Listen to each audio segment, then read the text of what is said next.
নমস্কার, দি রিপোর্টে আপনাদের স্বাগত। এক সপ্তাহ কাটতে না কাটতেই ফের যান্ত্রিক ত্রুটির কারণে দীর্ঘক্ষণ বিকল হয়ে রইল সোদপুর ৮ নম্বর রেলগেট। সোমবার রাতে দেখা গেল প্রথমে দীর্ঘক্ষণ ধরে খোলা অবস্থায় রয়েছে সোদপুর ৮ নম্বর রেলগেটটি, যার জেরে রেল লাইনের ওপরের দীর্ঘক্ষণ ধরে ট্রেন দাঁড়িয়ে থাকে। আর সেই অবস্থাতেই রেল লাইনের ওপর দিয়ে যানবাহন থেকে শুরু করে সাধারণ মানুষ বিপজ্জনকভাবে রেল লাইন পারাপার করছে।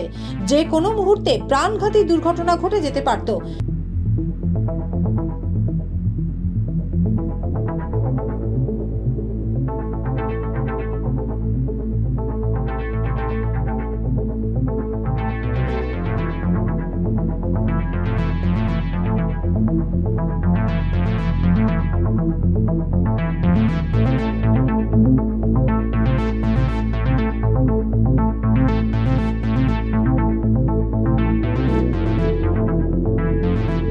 আবার এই ঘটনার মাত্র আধ ঘন্টার মধ্যেই ফের যান্ত্রিক ত্রুটি দেখা দেয়, বিকল হয়ে যায় সোদপুর ৮ নম্বর রেলগেট।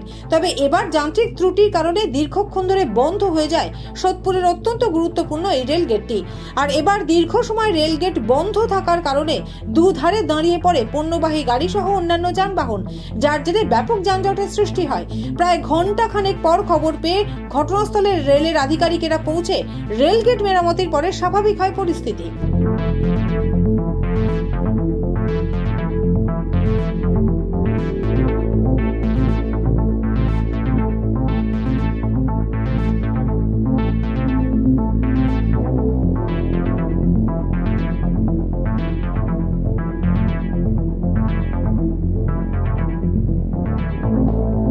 প্রায়শই সোদপুর ৮ নম্বর রেলগেটে যান্ত্রিক ত্রুটির ঘটনায় স্বাভাবিকভাবেই প্রশ্ন উঠছে রেল কর্তৃপক্ষের ভূমিকা নিয়ে। কেন বারংবার যান্ত্রিক ত্রুটির ঘটনা ঘটছে, কি জানাচ্ছেন রেল কর্তৃপক্ষ? এদিনের ঘটনা এবং বিষয়টি নিয়ে আমাদের প্রতিনিধি রাজা দে কি জানালেন, শুনুন। রেলগেটে প্রচন্ড যানজটের জন্য রেলগেট খোলা থাকে। সে সময় একদম গাড়ি লাইনের উপর দিয়ে চলাচল করে এবং সেখানে ট্রেন দীর্ঘক্ষণ প্রায় 15 থেকে 20 মিনিট লাইনের উপর দাঁড়িয়ে থাকে।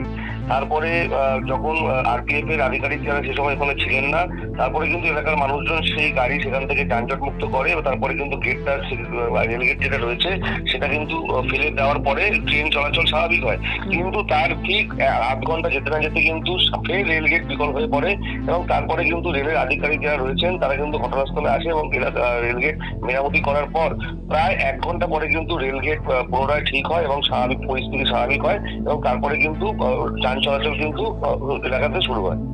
বারংবার সোদপুর ৮ নম্বর রেলগেটে এরকম যান্ত্রিক ত্রুটি ধরা পড়ছে, কি বলছে রেল কর্তৃপক্ষ?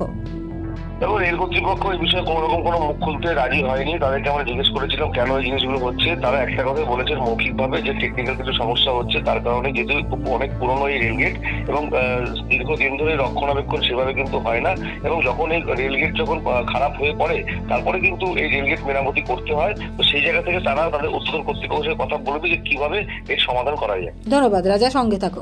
সোদপুর থেকে রাজাদের রিপোর্ট, দি রিপোর্ট। আরো বিভিন্ন খবরের আপডেট জানতে হলে অবশ্যই সাবস্ক্রাইব করুন দি রিপোর্ট চ্যানেলটি, কারণ আপনাদের একটা সাবস্ক্রিপশন আমাদের কাছে অত্যন্ত মূল্যবান। জয় হিন্দ।